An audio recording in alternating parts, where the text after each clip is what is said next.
Good Thursday morning to everybody. Yeah, the cold's about to break. It's supposed to warm up again, so isn't that great? So, reading through Matthew 28, Mark 16. Um, yeah, the resurrection of Jesus Christ.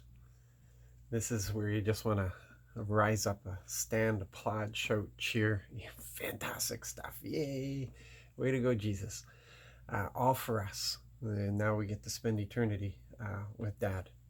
But isn't it amazing that considering what's been going on the church in the church just recently with a certain prominent teacher who's speaking out against women, um, that it was to women that Jesus first appeared after the resurrection. Think about that for a moment. I think about the fact that they were the only ones who had the nerve to do the righteous thing, which was to go and tend to the body of Jesus Christ, their Lord and Savior.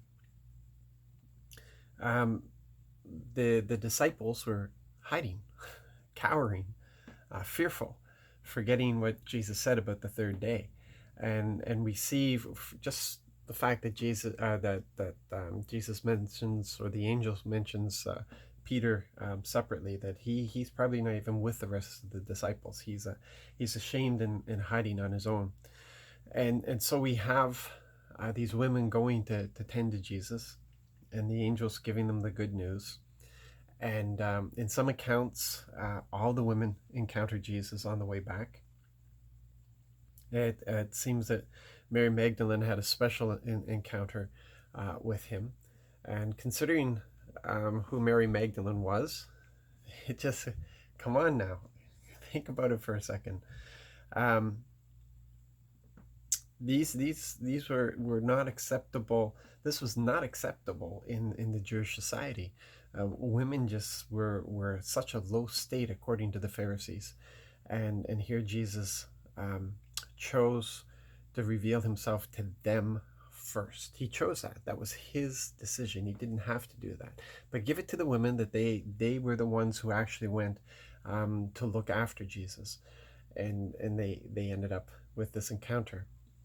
But stop and think about as well that some of the great revelation that Jesus gave about the kingdom was to the woman at the well, the Samaritan woman at the well, and was to Martha with the raising of Lazarus.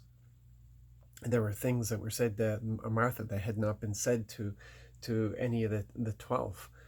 And you begin to see the emphasis that Jesus put on the equality of women in the kingdom.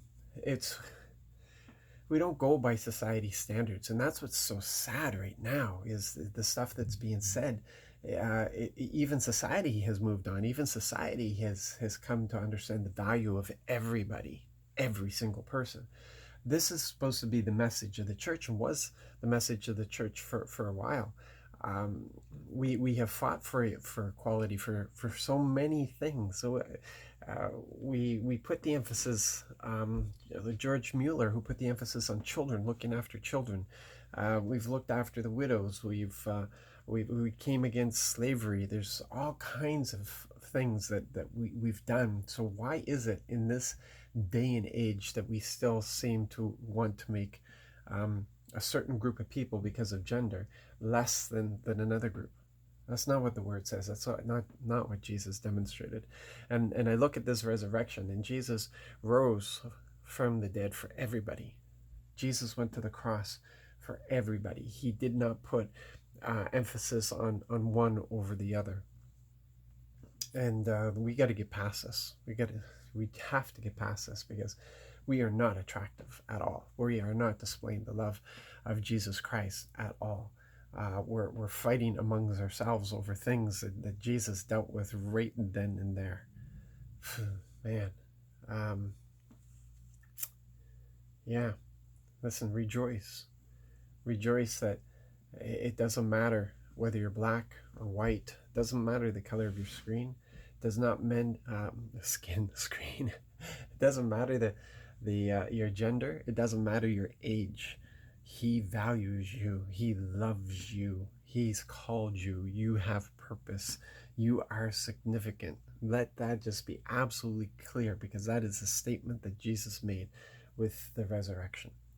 So be blessed, people. Be engaged. Seek out those who don't see any value in themselves. And let's just keep pressing on. God bless.